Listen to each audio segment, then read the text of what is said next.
Growing up in Maine, my dad liked to take my brother and me with him when he went fishing. We would go further north toward the Canadian border. Dad had lots of pet ponds he liked to visit. This all happened when we were quite young. Mom was out of town for the weekend visiting with my aunt, and it was just me, Dad, and my little brother Kyle, who was barely 4 years old. I was all of 8 and had built something of a reputation for myself for being too mischievous for my own good. I was always wandering off, playing in places I shouldn't have been, coming home covered in mud, and generally causing my parents grief. I played nice on the days that Dad took me fishing, though. It was one of my favorite ways to spend time with him. And I knew that acting out on one of these trips could mean being banned from the boat for the rest of the summer. Our choice of water was Moosehead Lake and many of the ponds surrounding it. I can't remember which of the ponds we chose that summer, but I remember our catches being particularly good. We were reeling in smallmouth bass that day. We hit our limit pretty early, but as it was such a nice day, we were happy to just sit in the boat for a while, floating around and goofing off. Kyle, who was still too young to fully grasp or have the patience required for real fishing, occupied himself plenty with a toy rod that he had brought from home. He would just practice casting out over and over, immediately reeling back the line every time. While we were out there on the pond, I remember Dad telling a story. I think it was something about when he was young and his dad used to take him fishing at Moosehead Lake. I only vaguely remember the conversation, less because of what he was talking about, and more because of the sound that interrupted him. It started soft, almost muffled in the distance. Dad didn't notice, but I did. My eyes wandered over to the trees, somewhere in the direction of the sound. I didn't see anything then. I barely heard what I heard. Dad heard it too, though, because he suddenly stopped talking and looked over his shoulder in the same direction. It sounded like stock footage from an old movie that takes place in a jungle, like a howler monkey or an ape. It was a true bellow, wild and loud. It started short and soft before ringing loud, like an engine sputtering to life. I was mesmerized. Dad seemed less so. Kyle was giggling. I suppose he was thinking the sound was some kind of trick or show. Dad paddled us away without saying anything. It was only after we got what I suppose he figured was a safe distance away that he chuckled and said, "Whew, that sounded like some animal, huh?"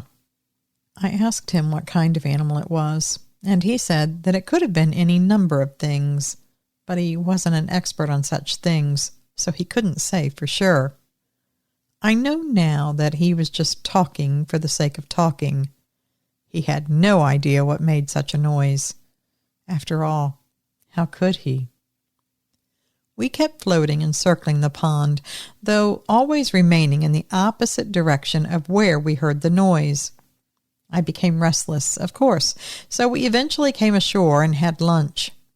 The entire time we chewed our food, I was uncharacteristically quiet. I could tell it was worrying my dad, the way he was saying that maybe we should get home early since we had already hit our limit so fast. No sense rowing around the pond if we weren't going to be catching any more fish. I protested immediately. Of course, weird sounds aside, I had been looking forward to spending the whole day at the lake, and I wasn't so easily spooked.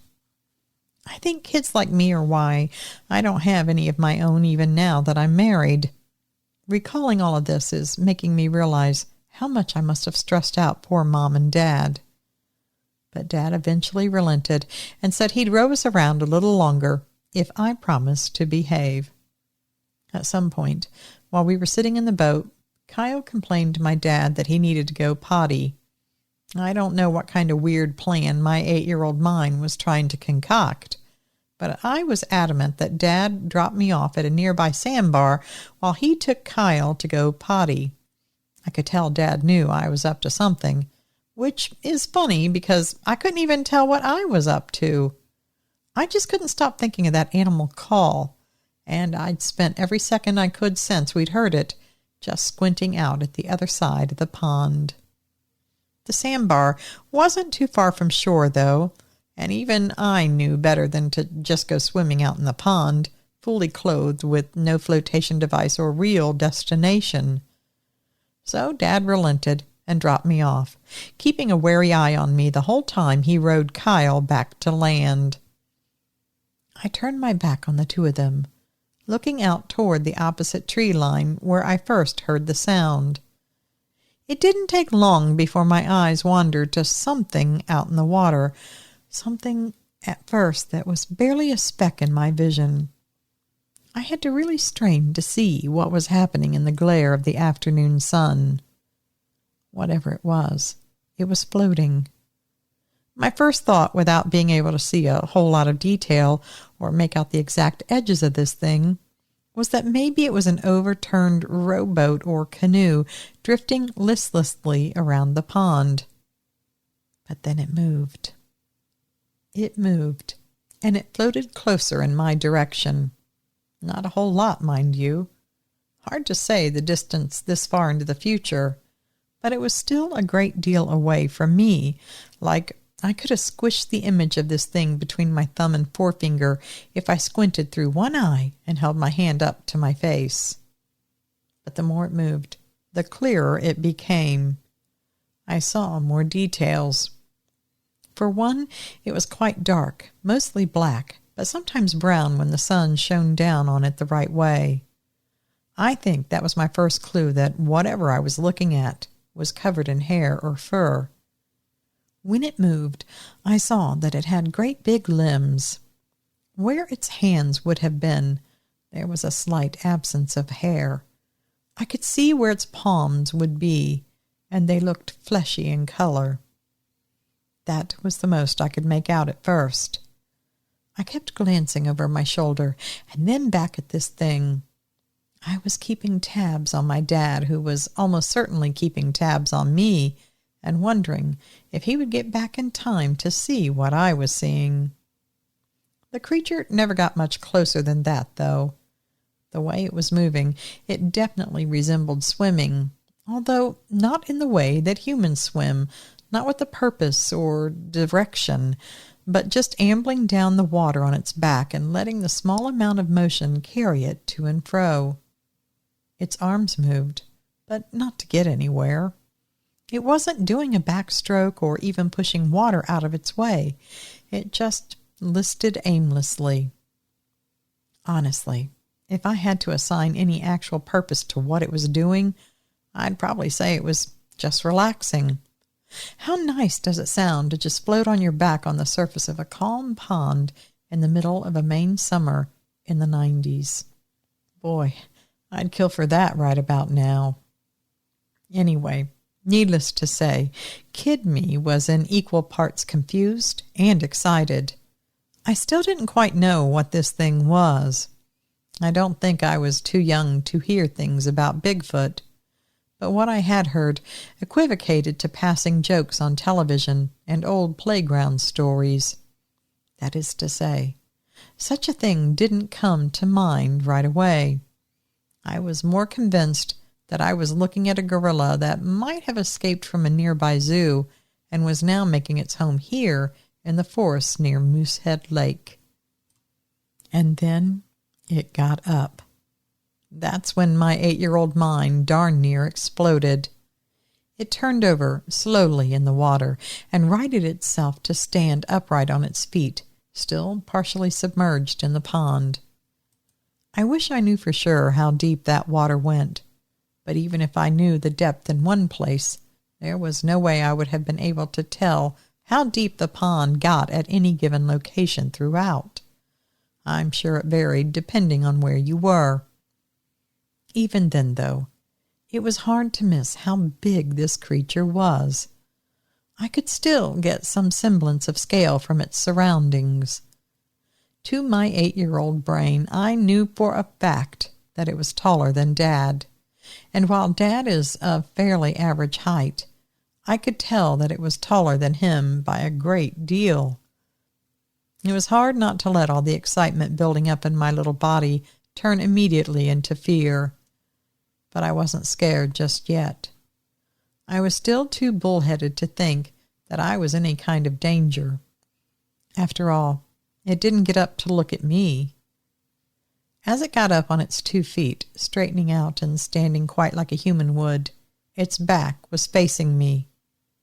And I just kept hoping that it would please turn around to face me so I could get a better look.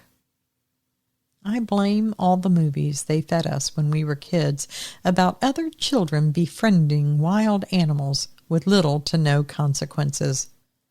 I wanted to live the movie about my life where I would make friends with whatever this thing was, and we would go on adventures together without a care in the world. In any case, what it actually did was dive under the water. Now, it was at this time that I really wanted Dad to be seeing what I was seeing. But when I looked behind me, he was still standing vigilant behind my brother and only looking back at me with quick glances, mostly just wanting to make sure I was still alive and hadn't been snatched up by an eagle or something. I opened my mouth to tell him to come see, but I also didn't want to scare him and leave my brother by himself. So no words really came out. When I checked back to see the creature again, all I saw were ripples in the spot where it had gone under. Dad told me later that I was doing a little dance with my feet that he took to mean that I needed to go potty too. I just kept turning in a circle, looking out at the water and back at my dad, not saying anything, but wanting to scream on the inside. When the creature came back up, it was without fanfare, almost stealthy. It rose above the surface of the pond, water rolling off of it in big globs and rivulets, and this time it was facing towards me, and it had a fish in its mouth. I can see why someone might mistake a creature like this for a bear, especially if this is how it fishes in the areas that it does. But unlike a bear, I could see now that its face was clearly not as hairy as the rest of its body, much more gorilla-like. Had it been any smaller or stood hunched over, I probably would have definitely called it a gorilla. I watched Bigfoot walk very casually back towards the shore, fish still weakly flopping in its mouth, and turn away from me as it retreated into the forest. That was when I started panicking, and noises finally came out of my mouth. I just yelled for my dad, saying, "It's leaving! It's leaving! Come quick!" I pointed at it and looked toward my dad, who was finally picking up my brother and headed toward the boat. At the sound of me shouting, he rushed in and rowed toward me as fast as he could. But it was too late. In a flurry of words and sentences that I'm sure didn't make much sense given how excited I was, I described the creature to Dad, trying to tell him what it did and what it looked like. He listened politely for a little while before telling me to take a deep breath and explain a second time. When that was done, he just nodded and looked over to where I had been pointing. There was still nothing there. Bigfoot had left the pond for good and was probably somewhere deep within the trees, enjoying his fish lunch. Dad didn't say much after that, only that he was sorry he missed it. I could tell he was thinking hard about something. Then came the words I had dreaded, that it was time to pack up our stuff and head home. I wasn't having it. In my mind, I had come so close to meeting our friendly neighborhood Sasquatch, and I didn't want to leave until we were proper buddies. Of course, now I understand my dad's apprehension. I don't think I was ever in any danger, being so far away from the creature when I did see it. But I also doubt that it would have been anywhere near as friendly as I would have hoped had it noticed me, or if I had gotten any closer to it. Still, I made things difficult, as I was wont to do at that age. I went full tantrum mode, crying and screaming until I was red in the face. Predictably, this made my brother cry as well. If there was any reason to believe that Bigfoot might have returned, we banished it the moment the two of us started wailing. Eventually, Dad was able to wait out our fits and took us, still sort of kicking and screaming, back to the car and back home. For a long time, I wouldn't let it go, what I saw and what it really was. To his credit, Dad believed me, but he was still reluctant to make any hard calls. Even so, that just wasn't where his mind was at the time or even today. He was much more concerned about our safety than coming to terms with his daughter seeing a real live Bigfoot. I didn't see the creature again after that. I think Dad purposely avoided going to that pond in particular following the events of that day. Suffice it to say, though, after that I spent a lot of time reading up on Bigfoot and imagining what it would have been like to actually befriend him and join him on adventures all around Moosehead Lake.